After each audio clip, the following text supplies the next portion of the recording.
नमस्कार। Learn with us में आपका स्वागत है। आज है दिनांक 29 मार्च 2024। देखते हैं आज की करंट अफेयर्स तथा इससे बनने वाले महत्वपूर्ण प्रश्न। प्रत्येक प्रश्न के बारे में इम्पोर्टेंट फैक्ट भी जानेंगे, तो वीडियो को अंत तक देखें। वीडियो पसंद आए तो लाइक शेयर करें और चैनल पर नए हैं तो चैनल को सब्सक्राइब करें। देखते हैं कल का अभ्यास प्रश्न। हाल ही में किस कंपनी के सीईओ डेव कैलहोन ने अपने पद से इस्तीफा देने की घोषणा की है?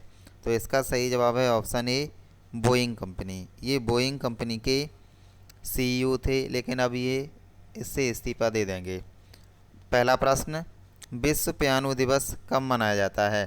तो इसका सही जवाब है ऑप्शन ए, 29 मार्च। प्रतिवर्ष 29 मार्च को विश्व पियानो दिवस मनाया जाता है।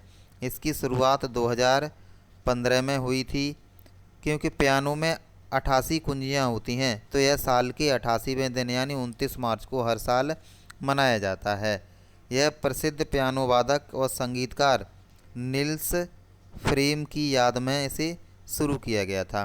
बात करें 27 मार्च की, तो 27 मार्च को विश्व रंगमंच दिवस, 26 मार्च को बांग्लादेश स्थापना दिवस, 24 मार्च को विश्व क्षय रोग दिवस मनाया जाता है। अगला प्रश्न, हाल ही में सार्वजनिक नीति प्रशासनिक व्यवस्था पर कंबोडिया के सिविल सेवकों के लिए 2 सप्ताह तक चलने वाला चौथा प्रशिक्षण कार्यक्रम कहाँ शुरू हुआ है? तो इसका सही जवाब है ऑप्शन बी, मसूरी। अभी हाल ही में भारत ने मसूरी के सिविल सैनिकों को प्रशिक्षण के लिए भारत के मसूरी में एक प्रशिक्षण कार्यक्रम का आयोजन किया है। अब बात करें कंबोडिया की, तो यहाँ की राजधानी नोम पेन है तथा कंबोडियाई रियाल यहाँ की मुद्रा है। देखते हैं अगला प्रश्न, हाल ही में किस एयरलाइंस को एयरलाइन ऑफ द ईयर नामित किया गया है? तो इसका सही जवाब है इंडिगो। अभी हाल ही में इंडिगो को एयरलाइन ऑफ द ईयर 2024 नामित किया गया है। इसकी स्थापना 2006 में हुई थी। अगला प्रश्न, हाल ही में कृषि एकीकृत कमान और नियंत्रण केंद्र ICC का उद्घाटन कहाँ किया गया है? तो इसका सही जवाब है ऑप्शन बी, नई दिल्ली।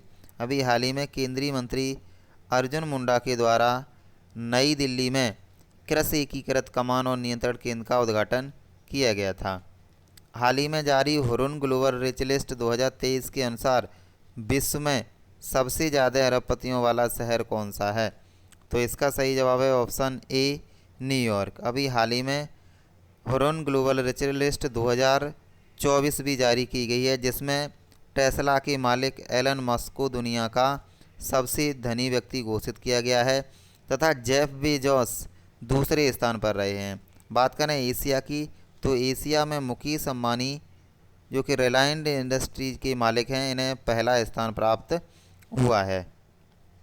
अगला प्रश्न, हाल ही में चुनाव आयोग ने आदर्श आचार संहिता के उल्लंघन की रिपोर्ट करने के लिए कौन सा ऐप लॉन्च किया है? तो इसका सही जवाब है ऑप्शन ए, सी विजिल। अभी हाल ही में आगामी लोक चुनाव आयोजित होने जा रहे हैं। इसमें कथित गड़बड़ियों के लिए तथा होने वाली दंगों की शिकायत करने के लिए एक विजिलेंस ऐप, इसे सी विजिल नाम दिया गया है, इसे चुनाव आयोग ने लॉन्च किया है। भारतीय चुनाव आयोग की स्थापना आर्टिकल 324 के तहत होती है। अगला प्रश्न, हाल ही में किस डेयरी ब्रांड ने अमेरिका में अपने 4 वेरिएंट लॉन्च किए हैं? तो इसका सही जवाब है ऑप्शन बी, अमूल इंडिया। अभी हाल ही में अमूल इंडिया ने अमेरिका में अपने दुग्ध उत्पादों की सप्लाई शुरू की है। अब बात करें अमूल इंडिया की, तो इसका पूरा नाम आनंद मिल्क यूनियन है, आनंद मिल्क यूनियन लिमिटेड है। यह गुजरात के आनंद में स्थित है। इसकी स्थापना 14 दिसंबर 1946 को स्वतंत्रता सेनानी त्रिभुवन दास के द्वारा की गई थी। यह एक सहकारी दुग्ध उत्पाद कंपनी है। अगला प्रश्न, हाल ही में भारत के स्वदेशी विमान तेजस MK-1A ने पहली उड़ान कहाँ भरी है? तो इसका सही जवाब है ऑप्शन सी, बेंगलुरु। अभी हाल ही में DRDO लैब जो कि बेंगलुरु में है, इसके एरोनॉटिकल डेवलपमेंट एजेंसी के द्वारा तेजस MK-1 का निर्माण किया गया। इसे ग्रुप कैप्टन KK वेणुगोपाल के द्वारा उड़ाया गया। यह एक स्वदेशी निर्मित हल्का लाइट वेट का विमान है, जिसमें जैमर पॉड भी लगाया गया है। इसने पहली उड़ान 18 मिनट तक भरी है। अगला प्रश्न, हाल ही में किस देश ने अपने वरिष्ठ खिलाड़ियों को केंद्रीय अनुबंध सूची 2024-25 से हटा दिया है? तो इसका सही जवाब है ऑप्शन बी, ऑस्ट्रेलिया। अभी हाल ही में क्रिकेट ऑस्ट्रेलिया ने डेविड वार्नर, एस्टन एगर तथा मार्कस स्टोइनिस को 2025 के अनुबंध से हटा दिया है। अगला प्रश्न, हाल ही में भारतीय सेना 2024 के लिए हाइब्रिड मोड में प्रथम सेना कमांडर सम्मेलन का आयोजन कहाँ शुरू किया है? तो इसका सही जवाब है ऑप्शन ए, नई दिल्ली। अभी हाल ही में 28 मार्च से इस सम्मेलन की शुरुआत हुई है, जो कि 28 से 31 तक वर्चुअली मोड में चलेगा तथा 1 अप्रैल से यह फिजिकली मोड में शुरू होगा। हाल ही में भारत के लोकपाल के न्यायिक सदस्य के रूप में किसने शपथ ली है? तो इसका सही जवाब है अभी हाल ही में ऋतुराज अवस्थी, पंकज कुमार, अजय तिर्की, इन तीनों ने लोकपाल के न्यायिक सदस्य के रूप में शपथ ली है, इसलिए ऑप्शन डी सही है। ये सभी अभी हाल ही में एएम खानविलकर को नया लोकपाल नियुक्त किया गया था, इन्हीं ने शपथ दिलाई है। अगला प्रश्न, हाल ही में एनआईए का प्रमुख किसे नियुक्त किया गया है? तो इसका सही जवाब है ऑप्शन बी, सदानंद दाते। अभी हाल ही में सदानंद दाते को एनआईए का प्रमुख सदस्य नियुक्त किया गया है। बात करें एनआईए की, तो नेशनल इन्वेस्टिगेशन एजेंसी इसका पूरा नाम है। इसकी स्थापना 31 दिसंबर 2008 को होती है। बात करें एएम खानविलकर की, तो ये भारत के लोकपाल हैं। सुखबीर संधू, ज्ञानेश कुमार को अभी हाल ही में चुनाव आयुक्त नियुक्त किया गया था।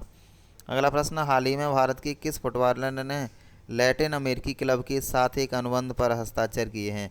तो इसका सही जवाब है ऑप्शन बी, विजय छेत्री।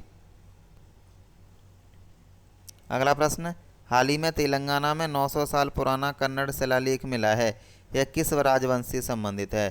तो इसका सही जवाब है ऑप्शन सी, चालुक्य वंश। अगला प्रश्न, हाल ही में इलेक्ट्रॉनिक व्हीकल चार्जिंग स्टेशन के लिए टाटा ग्रुप में किसके साथ साझेदारी की है? तो इसका सही जवाब है option B, Hindustan Petroleum Corporation Limited. Bharat में बढ़ते हुए इलेक्ट्रिक वाहनों की चार्जिंग के लिए टाटा ग्रुप ने हिंदुस्तान पेट्रोलियम कॉरपोरेशन लिमिटेड के साथ एक समझौता किया है। अगला प्रश्न, हाल ही में बॉक्सिंग में सब जूनियर नेशनल चैंपियनशिप में कौन सा राज्य विजेता बना है? तो इसका सही जवाब है ऑप्शन ए, हरियाणा। देखते हैं आज का अभ्यास प्रश्न। हाल ही में पैरा पावर लिफ्टिंग विश्व कप में 49 किलोग्राम भार वर्ग में किसने गोल्ड मेडल जीता है? ऑप्शन आपके दिए हुए हैं, इसका जवाब आप कमेंट बॉक्स में लिखेंगे। वीडियो को लाइक शेयर करेंगे तथा चैनल को सब्सक्राइब करेंगे। आज के वीडियो में इतना ही।